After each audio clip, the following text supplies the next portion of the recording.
আসসালামু আলাইকুম প্রিয় শিক্ষার্থীবৃন্দ। আমি তোমাদের আফরোজা আক্তার ম্যাডাম, সমাজবিজ্ঞান বিভাগের সহকারী অধ্যাপক। আজকে আমি তোমাদের সমাজবিজ্ঞান দ্বিতীয় পত্রের তৃতীয় অধ্যায় থেকে বাংলাদেশের সমাজ সভ্যতায় যে প্রত্নতত্ত্বের ভূমিকা সে সম্পর্কে কিছু আলোচনা করব। অর্থাৎ আমাদের বাংলাদেশের সভ্যতার ইতিহাসটা যেভাবে শুরু হয়েছিল বিভিন্ন জনপদ নিয়ে, সেই জনপদগুলোর এক একটার বর্ণনা।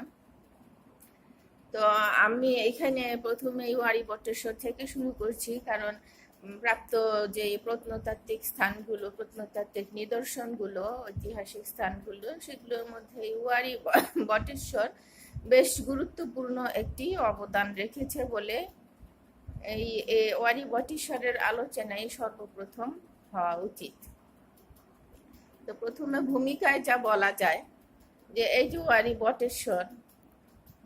বটেশ্বর বা এই সমস্ত যে জনপদ, সেগুলোর কিভাবে বিকাশ লাভ হয়েছিল সে সম্পর্কে সঠিক ইতিহাস এখনো বাংলাদেশের যে প্রাপ্ত প্রত্নতাত্ত্বিক নিদর্শনগুলো এখনো প্রাপ্ত হওয়া সমাপ্ত হয়নি বলে এখনো সে সঠিক ইতিহাস শেষ হয়নি জানা। তবে ধারণা করা হয় প্রাগৈতিহাসিক সময় এখানে মানুষের বসতি ছিল।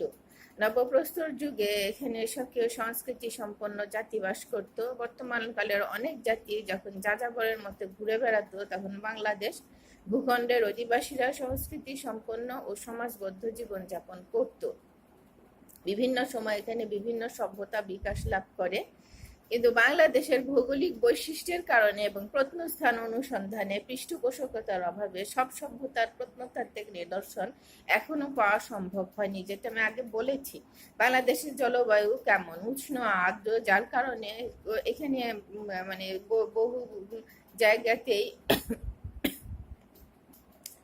দীর্ঘস্থায়ীভাবে কোনো বস্তু টিকতে পারে না, উষ্ণ আর্দ্র আবহাওয়ার কারণে সেটা ক্ষয়প্রাপ্ত হয়। তাছাড়া নদীমাতৃক বাংলাদেশে ভূভাগ পলিমাটি দ্বারা গঠিত, পাথরের অভাব আছে এখানে। প্রাচীনকাল থেকে এখানকার বাড়িঘর, তৈজসপত্র, বাঁশ, বেত, খড়, মাটি এগুলো দিয়ে তৈরি, যেগুলো খুব তাড়াতাড়ি নষ্ট হয়ে যায়। নদীমাতৃক বাংলাদেশের গুরুত্বপূর্ণ নদী, বন্দর, রাজধানী, নগর, এই সমস্ত স্থানগুলো নদীর তীরেই গড়ে উঠতো। এখানকার নদীগুলোর গতিপথ পরিবর্তনের কারণে যেমন অনেক জনপদ গুরুত্ব হারিয়ে বিলীন হয়েছে, আবার তেমনি নদীগুলোর আগ্রাসী বৈশিষ্ট্যে অনেক জনপদকে নিশ্চিহ্ন করে দিয়েছে নদীগর্ভ। কালের বিবর্তনে যে সকল সমাজ ও সভ্যতা বিভিন্ন অঞ্চল থেকে বিলীন হয়ে গেছে, তা আজও আমাদের আকৃষ্ট করে, অতীত সমাজ সম্পর্কে আমাদের জানতে উদ্বুদ্ধ করে। বাংলাদেশের বিভিন্ন অঞ্চলে প্রাচীন সভ্যতার ধ্বংসাবশেষ আবিষ্কৃত হয়েছে। এই যে বাংলাদেশের সমাজ সভ্যতার বিকাশে যে সমস্ত প্রত্নস্থানগুলো, সেগুলোর মধ্যে যেগুলো প্রাপ্ত হয়েছে বা আমরা জেনেছি, সেগুলোর মধ্যে নরসিংদীর ওয়ারি বটেশ্বর, বগুড়ার মহাস্থানগড়, রাজশাহীর পাহাড়পুর এবং কুমিল্লার ময়নামতির নাম বিশেষভাবে উল্লেখ করা যায়। এসব অঞ্চলে খনন কাজ থেকে প্রাপ্ত বিভিন্ন ধ্বংসাবশেষ বাংলাদেশের সমাজ ও সভ্যতা বুঝতে বিশেষভাবে সাহায্য করে। বাংলাদেশের সমাজ ও সভ্যতার বিকাশে এই চারটি প্রত্নস্থানের গুরুত্বপূর্ণ ভূমিকা রয়েছে। প্রথমেই বলা যায় ওয়ারি বটেশ্বরের কথা। এই যে ওয়ারি বটেশ্বর, তার কি করে সেটা পাওয়া গেল, এর অবস্থান, সময়কাল, এর কিভাবে নামকরণ হয়েছে, এ সম্পর্কে কিছু জানা যায়। যেমন ওয়ারি বটেশ্বর হলো বাংলাদেশের প্রাপ্ত প্রত্নস্থানগুলোর মধ্যে সবচেয়ে সাম্প্রতিক সময়ে প্রাপ্ত। ওয়ারি বটেশ্বর ঢাকা থেকে 70 কিলোমিটার উত্তর পূর্বে নরসিংদী জেলায় অবস্থিত। ওয়ারি এবং বটেশ্বর লাগোয়া দুটি গ্রামের অবস্থান বেলাবো থানা সদর থেকে মাত্র 4 কিলোমিটার দক্ষিণ পশ্চিমে। ওয়ারি বটেশ্বর পুরাতন ব্রহ্মপুত্র নদের তীরে অবস্থিত।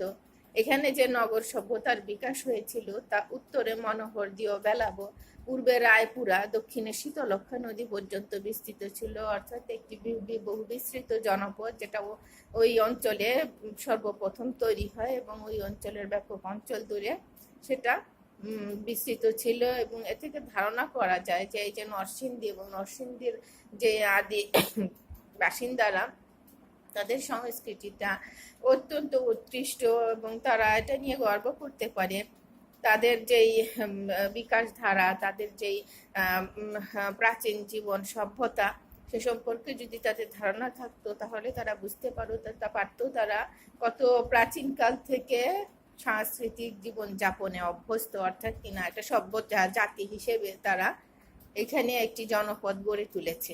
এই অঞ্চলের মধ্য দিয়ে ব্রহ্মপুত্র নদ ছাড়াও এর শাখা আরিয়ালখা, পাহাড়িয়া, গঙ্গাজলি, কয়রা এ সমস্ত নদী প্রবাহিত হয়েছে। ওয়ারী বটেশ্বর অঞ্চলের ভূমিরূপ প্লাইস্টোসিন যুগের ভূমিরূপ। মধুপুর যে গড়, সেই গড়ের প্রান্ত সীমায় অবস্থিত।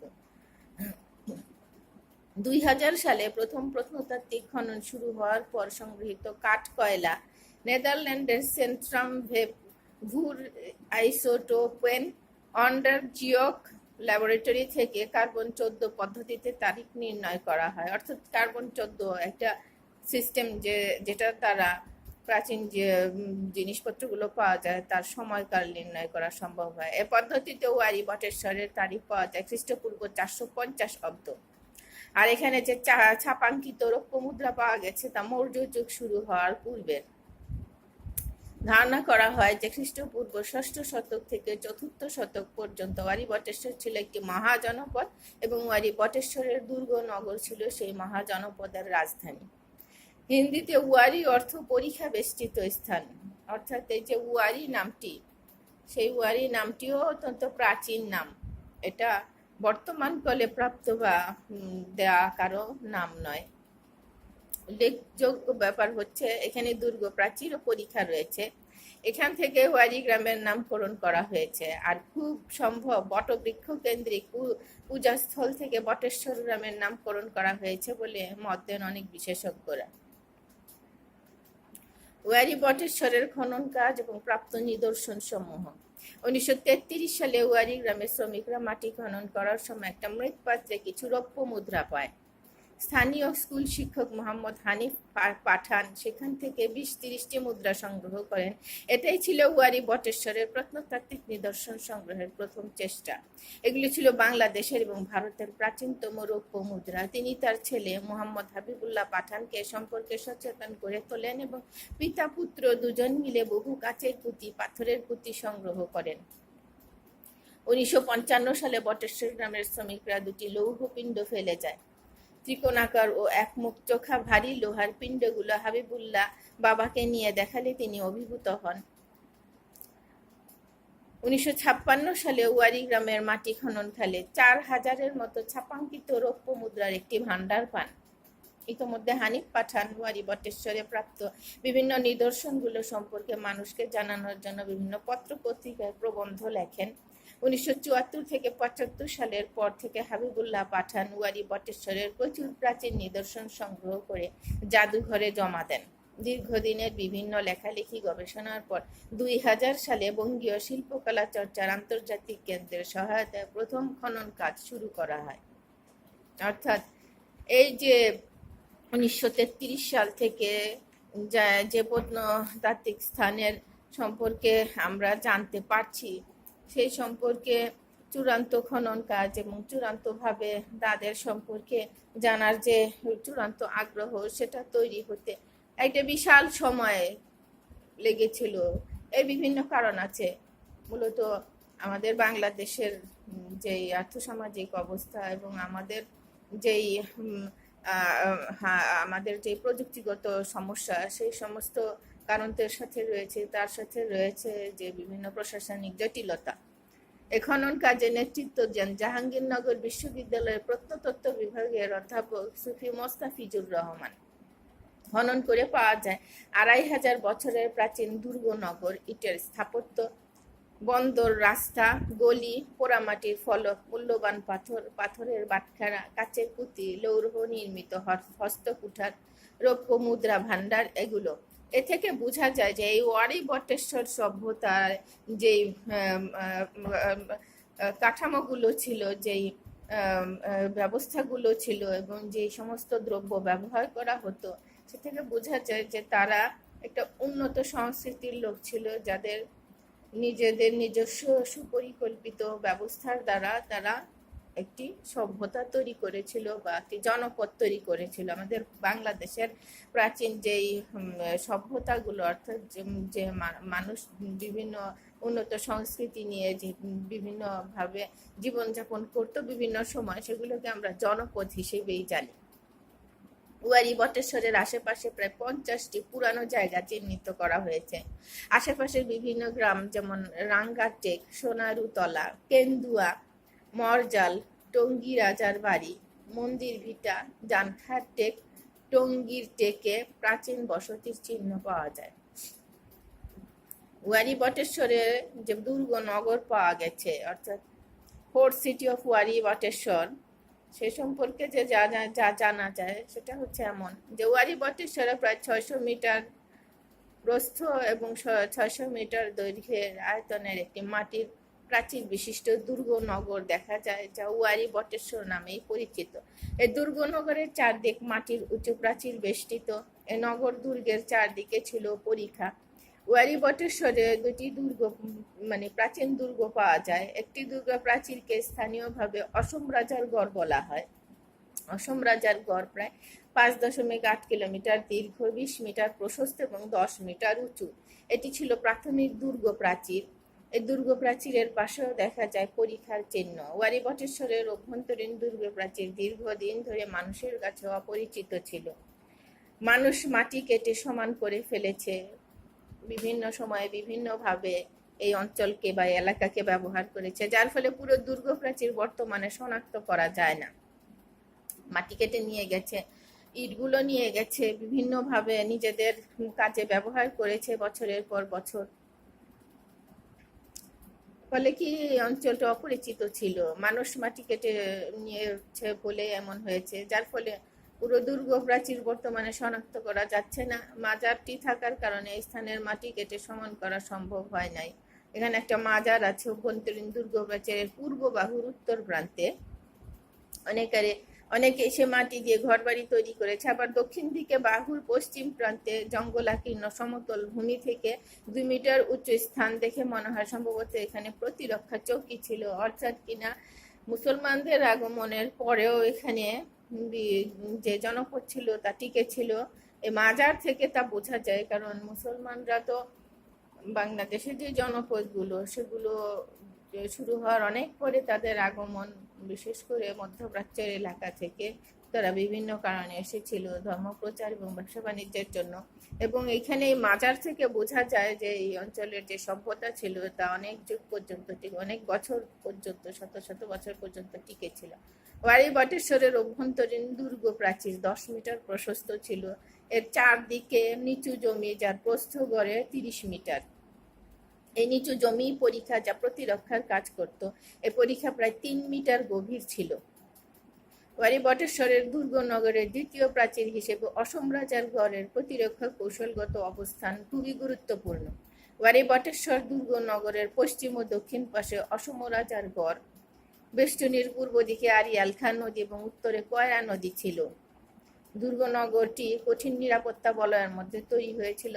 এই যে নদীগুলো, এই নদীগুলো একসময় এই সভ্যতার আশেপাশে ছিল, খুব কাছাকাছি ছিল। এখন কিন্তু এই নদীগুলো এতটা কাছে নয়, কারণ নদীর গতি পরিবর্তনের কারণে তারা অনেক দূরে চলে গেছে, কিন্তু ধারণা করে নেওয়া হচ্ছে। এখানকার অন্যান্য প্রত্নস্থানগুলো আশেপাশের ভূমি থেকে 3 থেকে 6 মিটার উঁচু এবং অধিকাংশ প্রত্নস্থান বন্যামুক্ত উঁচু ভূমিতে অবস্থিত। অর্থাৎ এই অঞ্চলটি একটি উঁচু এলাকা ছিল বলেই এখানে একটা উন্নত সংস্কৃতি তৈরি হয়েছিল বলে ধারণা করা হয়। প্রাচীন মাটির ঘর, অর্থাৎ যে এখানে যেই নিদর্শন পাওয়া যায় সেখানে কিছু প্রাচীন মাটির ঘর পাওয়া গেছে, অর্থাৎ মানুষ কিভাবে বাস করত। ওয়ারী বটেশ্বর দুর্গনগরের অভ্যন্তরে একটি ঘরের ধসে পড়া মাটির দেয়ালের চিহ্ন পাওয়া গেছে। ধারণা করা হয় এটি খ্রিস্টপূর্ব 5ম শতকের। বাংলাদেশে এ ধরনের মাটির প্রাচীন স্থাপত্যের অবশেষ একমাত্র ওয়ারী বটেশ্বর ছাড়া অন্য কোথাও পাওয়া যায় নাই। অর্থাৎ এই অঞ্চলে যে ধরনের মাটির তৈরি ঘর তৈরি হতো তার নিদর্শন শুধু এখানেই পাওয়া যায়, অন্য কোনো অঞ্চলে এমন নিদর্শন মেলে না।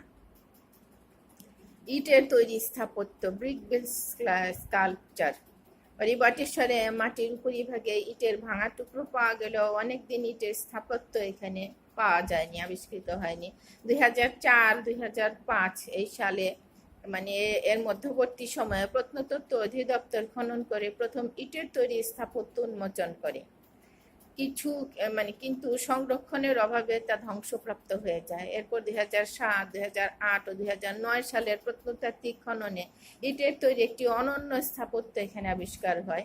3.66 মিটার উঁচু 4টি দেয়াল এখানে দাঁড়িয়ে আছে। বড় বড় ইটগুলো কাদামাটির গাঁথুনি দেওয়া।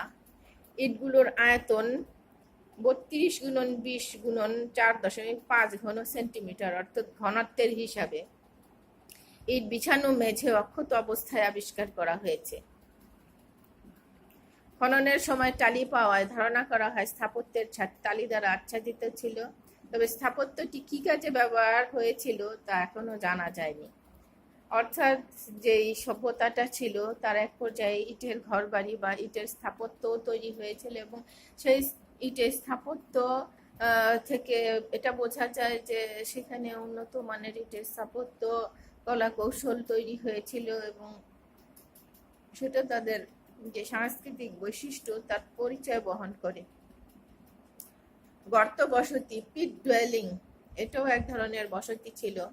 2004 থেকে 2006 সালের মধ্যবর্তী সময়ে প্রত্নতাত্ত্বিক খননে আবিষ্কৃত হয়েছে মাটিতে গর্তকারে বসবাসের উপযোগী ঘরের চিহ্ন গর্ত বসতি, অর্থাৎ মাটিতে গর্ত করে বাংকার খনন করে যে বসবাসের একটা ব্যবস্থা। গর্ত বসতির দৈর্ঘ্য 2.60 মিটার, প্রস্থ 2.20 মিটার এবং গভীরতা 0.52 মিটার। গর্তের মেঝে সাদা বেলে দোআঁশ মাটি দিয়ে লেপা। মূল গর্তের মধ্যে আরেকটি 272 সেন্টিমিটার পরিধির এবং 74 সেন্টিমিটার গভীরতার গর্ত রয়েছে। এর মেঝে চুন সুরকির তৈরি। সম্ভবত এটি ছিল একটি শস্যাগার। আমরা জানি যে প্রাচীনকালের যে শস্য সংরক্ষণের ব্যবস্থা সেটা থেকে আমরা বুঝতে পারি যে শস্যাগারগুলো সাধারণত গভীরভাবে খনন করে তৈরি করা হতো, যাতে সেই পরিবেশটা শস্য সংরক্ষণের উপযুক্ত থাকে, অর্থাৎ কিনা একটা আর্দ্র শীতল পরিবেশ সেখানে বজায় থাকে। গর্ত বসতির পাশে আবিষ্কৃত হয়েছে একটি কূপ। নির্মাণ পদ্ধতিতে এটি ধাপ কূপ নামে পরিচিত। Stepped well. ধাপ অংশে পাওয়া গেছে একটি খুঁটি পোতার গর্ত। গর্ত বসতির পশ্চিম পাশে পাওয়া গেছে ছাই ভর্তি একটি চুলা। বাংলাদেশে এ ধরনের স্থাপত্য ওয়ারী বটেশ্বর ছাড়া অন্য আর কোথাও পাওয়া যায়নি। এটা তাম্রপ্রস্তর যুগের নিদর্শন। কেন এই কূপটি ছিল এবং চুলা ছিল? সম্ভবত যা ধারণা করতে পারা যায় যে শস্য নিয়ে আসা হতো, বিশেষত ধান জাতীয় শস্য, সেগুলো এখানে এনে আগে সেদ্ধ করা হতো কূপের পানি দিয়ে, এবং তারপর সেটা বিভিন্ন পর্যায়ে পার হয়ে সংরক্ষণ করা হতো, এবং বিভিন্ন কাজে কূপের পানি ব্যবহার করা হতো। এবং এই যে চুলা, সেই চুলারও প্রয়োজন ছিল যখন আর্দ্রতা বেশি হয়ে যেত, যখন চুলা জ্বালাতে হতো শস্যকে সংরক্ষিত শুষ্ক অবস্থায় রাখার জন্য। মন্দির ভিটার বৌদ্ধ মন্দির। দ্য বুদ্ধিস্ট টেম্পল অফ মন্দির ভিটা, অর্থাৎ মন্দির ভিটা একটি জায়গা। সম্প্রতি খনন কাজের ফলে মন্দির ভিটা একটি বৌদ্ধ পদ্ম মন্দির আবিষ্কার হয়েছে, যা বাংলাদেশের স্থাপত্য ইতিহাসে একটি তাৎপর্যপূর্ণ সংযোজন। অর্থাৎ যে সমস্ত জায়গায় পদ্ম মন্দিরগুলো আছে সেগুলো অনন্য স্থাপত্যের নিদর্শন, এবং বাংলাদেশেও ওয়ারী বটেশ্বরে সেই রকম একটি পদ্ম মন্দির পাওয়া গেছে। মন্দিরটি 11 মিটার গুণন 11 মিটার আয়তনের যে হিসাব, সেই হিসাবে 90 সেন্টিমিটার প্রশস্ত ইটের দেয়ালের পর প্রায় 70 সেন্টিমিটার প্রদক্ষিণ পথ রয়েছে। অর্থাৎ যেই স্থাপত্য কৌশল এই মন্দিরের ব্যবহার করা হয়েছে তা অত্যন্ত উন্নত এবং রুচিসম্পন্ন। প্রদক্ষিণ পথটি প্রায় 70 সেন্টিমিটার প্রশস্ত দেয়াল দিয়ে ঘেরা। আনুমানিক 7ম থেকে 8ম শতকের বৌদ্ধ পদ্ম মন্দিরটিতে দুটি নির্মাণ যুগ শনাক্ত করা গেছে। 3.80 গুণন 3.70 বর্গ মিটার ইটের তৈরি প্রায় অক্ষত গর্ভগৃহটি নির্মিত হয়েছিল প্রথম নির্মাণ যুগে। দ্বিতীয় নির্মাণ যুগে ইটের পাপড়ি দিয়ে প্রতীকী পদ্ম তৈরি করা হয়েছে। অর্থাৎ অনেক সময় লেগেছিল এই পদ্ম মন্দিরটি তৈরি করতে, তা বোঝা যায়। 7 থেকে 8টি পদ্ম আবিষ্কৃত হয়েছে, তার মধ্যে একটি অক্ষত অবস্থায় পাওয়া গেছে। এর পাশে ইটের তৈরি বেদি রয়েছে। জানখারটেক বৌদ্ধ বিহারিকা, বুদ্ধিস্ট বিহারিকা অব জানখারটেক। জানখারটেক প্রত্নস্থানে একটি বৌদ্ধ বিহারিকা আবিষ্কার হয়েছে। এটি ছিল বর্গাকৃতির, যার আয়তন ছিল 24 মিটার গুণন 24 মিটার। বিহারের প্রবেশপথ শনাক্ত করা যায়নি, তবে 15টি ভিক্ষু কক্ষ শনাক্ত করা গেছে, অর্থাৎ বিহারগুলোতে ভিক্ষুরা তো থাকতো। বিহারিকার পেছনের ইটের দেয়াল 2 মিটার প্রশস্ত, সম্মুখের দেয়াল 1.6 মিটার এবং বিভাজন দেয়াল 2 থেকে 1 মিটার। আশরাফপুর তাম্রশাসনে 4টি বিহার ও বিহারিকার উল্লেখ আছে, অর্থাৎ আশরাফপুরে তাম্রশাসন পাওয়া গেছে। তাম্রশাসন হচ্ছে তামার পাত্রে বিভিন্ন ধরনের অনুশাসন বা নিয়ম নীতি লিখে রাখতো, সেখানে এই সম্পর্কে উল্লেখ আছে। তার মধ্যে এটিকে একটি বিহারিকা মনে করা হয়। ছোট আকৃতির বলে এটিকে বিহারিকা বলা হচ্ছে, অর্থাৎ বিহারের ছোট অংশকে বলা হয় বিহারিকা। ওয়ারিজা বটেশ্বরে যে সমস্ত নিদর্শন পাওয়া গেছে তার সম্পর্কে কিছু বর্ণনা। কালচারাল এভিডেন্স অফ ওয়ারি বটেশ্বর। মৃৎপাত্র, প্রথমেই যেটার নাম আসে তা হচ্ছে পটারিস, কারণ এই মৃৎপাত্র গুলো প্রাচীন সমাজে সবচেয়ে বেশি ব্যবহার হতো, বিশেষত প্রাত্যহিক জীবনের বিভিন্ন ধরনের ব্যবহার্য কাজ হিসেবে এগুলোর ব্যবহার সবচেয়ে বেশি হতো। ওয়ারি বটেশ্বর প্রত্নস্থান থেকে অনেক ধরনের মৃৎপাত্র আবিষ্কার হয়েছে, যেমন কৃষ্ণ ও রক্তিম মৃৎপাত্র, অর্থাৎ কালো মৃৎপাত্র এবং লাল রঙের মৃৎপাত্র, উত্তরাঞ্চলীয় কালো মসৃণ মৃৎপাত্র, রোলেটেড মৃৎপাত্র, কালো প্রলেপযুক্ত মৃৎপাত্র, নবযুক্ত মৃৎপাত্র, ফ্যাকাশে লাল মৃৎপাত্র, এই সমস্ত। এসব মৃৎপাত্র বিশেষ ধরনের চুল্লিতে পোড়ানোর ফলে এরকম কালার হয়েছে বা রং হয়েছে। মৃৎপাত্রের মধ্যে মাঝারি আকারের কারুকার্য খচিত পাত্র, ভাস পাওয়া যায়, অর্থাৎ ওই যে আমরা ফ্লাওয়ার ভাস বা এই ধরনের যে ভাসগুলো দেখি সেটা, যার মধ্যে টিউলিপ ফুলের মতো ফুলদানি, বাটি, নলযুক্ত বাটি, গামলা, সরু গলাযুক্ত পাত্র, দীর্ঘ গলাযুক্ত পাত্র ইত্যাদি। এগুলোর অনেকগুলো আবার তামার পাত দিয়ে জোড়া লাগানো ছিল। তামার পাত দিয়ে জোড়া লাগানোর কারণ হতে পারে যে এক ধরনের স্থায়িত্ব দেয়া, হয়তো এগুলো এতটাই শক্ত মাটির তৈরি পাত্র ছিল যে তামার পাত দিয়ে এটাকে আরো মজবুত করা হতো, অথবা এক ধরনের সৌন্দর্য দেয়া, হয়তো বিশেষ ব্যক্তিরা তা বিশেষ কাজে ব্যবহার করত। তাই ধারণা করা হয় যেগুলো তাম্র প্রস্তুর যুগে বিকাশ লাভ করে খ্রিস্টপূর্ব 3য় শতক পর্যন্ত প্রচলিত হচ্ছে। তাম্র যুগ যখন শুরু হয়, তাম্র যুগে তামার তৈরি বিভিন্ন জিনিস মানুষ ব্যাপকভাবে ব্যবহার করা শুরু করে, সেই সময় থেকে সেই খ্রিস্টপূর্ব 3য় শতক পর্যন্ত, অর্থাৎ তাম্র যুগের শেষ সময় পর্যন্ত তা প্রচলিত ছিল।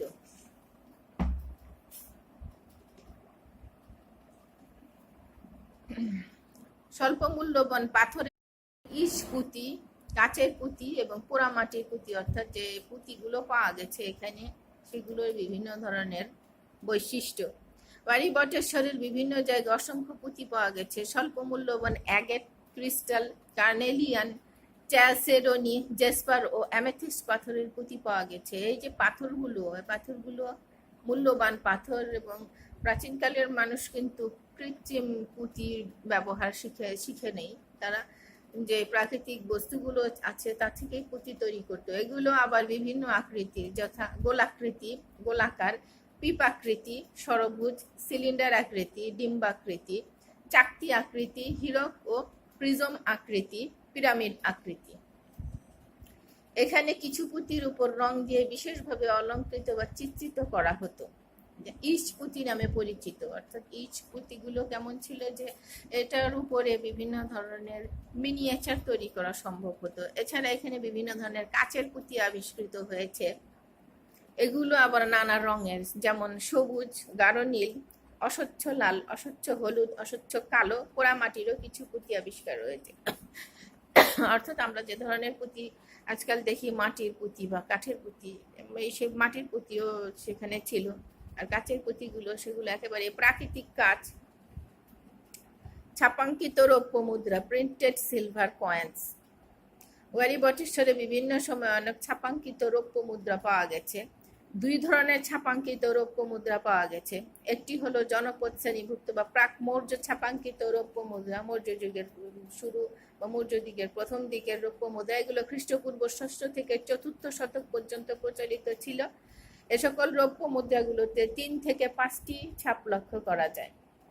বিভিন্ন ধরনের ছাপ চিহ্ন দেখা যায়, যেমন নৌকা, সূর্য, মাছ, ষাঁড়, হরিণ, ময়ূর গাছ ইত্যাদি। লৌহ নির্মিত হস্তকুঠার, iron made hand axe. Wari Bateshwar সংলগ্ন এলাকা থেকে লৌহ নির্মিত কয়েক হাজার হস্তকুঠার আবিষ্কার হয়েছে। অর্থাৎ কিনা এই যে হস্তকুঠার, এগুলো তাদের বিভিন্ন ধরনের প্রাত্যহিক কাজেও ব্যবহার হতো বলে মনে করা হচ্ছে। মাটি খননকালে স্থানীয় লোকজন এগুলো সংগ্রহ করেছে। এগুলো মাটির নিচে বৃত্তাকারে স্তূপীকৃত অবস্থায় পাওয়া যায়। প্রায় 37টি স্থানে এই হস্তকুঠার পাওয়া গেছে। এগুলো ত্রিকোণাকার। বেশিরভাগ লৌহ হস্তকুঠারের ওজন 2-3 কিলোগ্রাম, 2-3 কেজি। এক একটা হস্তকুঠারের ওজন 2 থেকে 3 কেজি। এসব হস্তকুঠার ঠিক কি কাজে ব্যবহার হতো তা বলা যায় না, তবে এগুলো বাঁশ বা কাঠের দণ্ডে অগ্রভাবে শক্তভাবে বেঁধে আত্মরক্ষা বা পশু শিকারে ব্যবহার হয়ে থাকতে পারে। হস্তকুঠারের সাথে বাটালি, বর্ষাফলক ও পাথরের শিলনোড়া স্তূপীকৃত অবস্থায় পাওয়া যায়।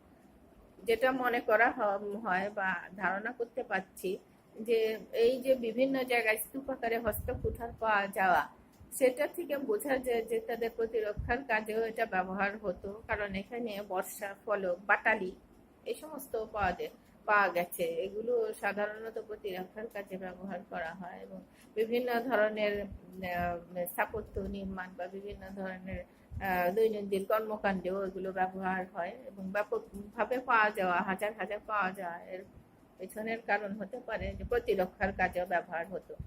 লকেট ও মন্ত্রপুত কবচ, লকেট অ্যান্ড ম্যাজিক্যাল কবচ।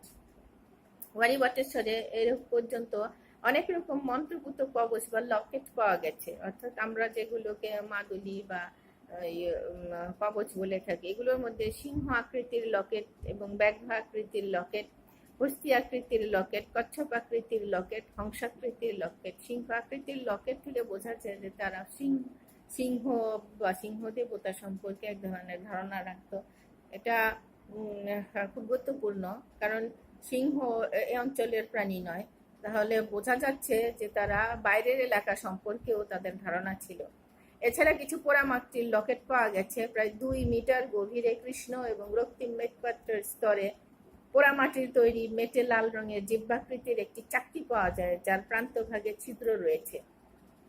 সম্ভবত তাম্রপ্রস্তর যুগের মানুষেরা রোগবালাই ও ভূতপ্রেতের কোপ দৃষ্টি থেকে রক্ষা পাওয়ার জন্য গবাদি পশুর গলায় এটা ঝুলিয়ে রাখত। বাটখারা ও পরিমাপ, স্কেল অ্যান্ড মেজারমেন্ট।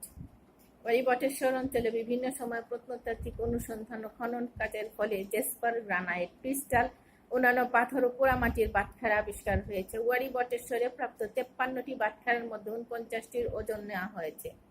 তাম্র শাসন পাওয়া গেছে ওয়ারী বটেশ্বর থেকে 15 কিলোমিটার দক্ষিণ পশ্চিমে শিবপুর উপজেলার আশরাফপুর থেকে 7ম-8ম শতকের খড়গ বংশ সেখানে ছিল মনে করা হয়। খড়গ বংশীয় শাসক দেব খড়র একটি তাম্র শাসন পাওয়া যায়।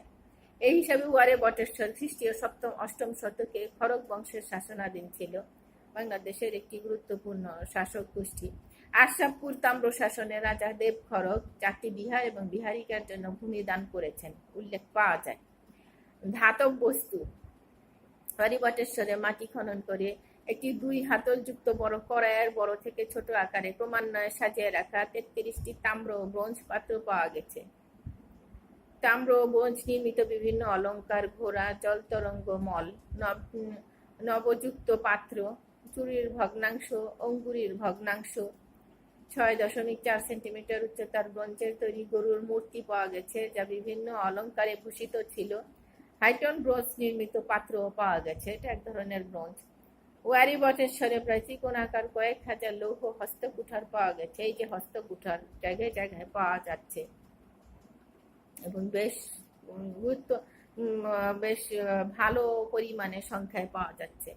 এছাড়া লৌহ বল্লম, দা, বাটালি, ছুরি, লোহার পেরেক, পাইপ, লৌহ মল এগুলো পাওয়া যাচ্ছে।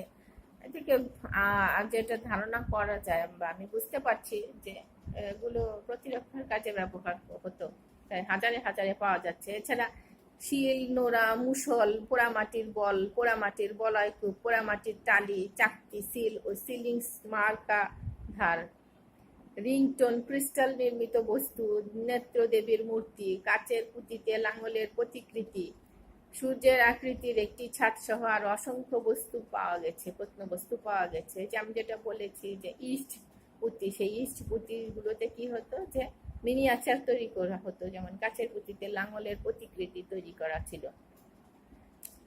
তো তোমাদের আজকে আমি এই পর্যন্তই রাখছি, কারণ সময় সংক্ষিপ্ত এবং তোমরা জানো যে বেশি বড় হলে ভিডিও নিয়ে সমস্যা হয়। তো তোমরা ভালো থেকো, সুস্থ থেকো, আগামী ক্লাসে আবার তোমাদের সাথে দেখা হবে। আজকের মতো এখানেই শেষ করছি। আল্লাহ হাফেজ।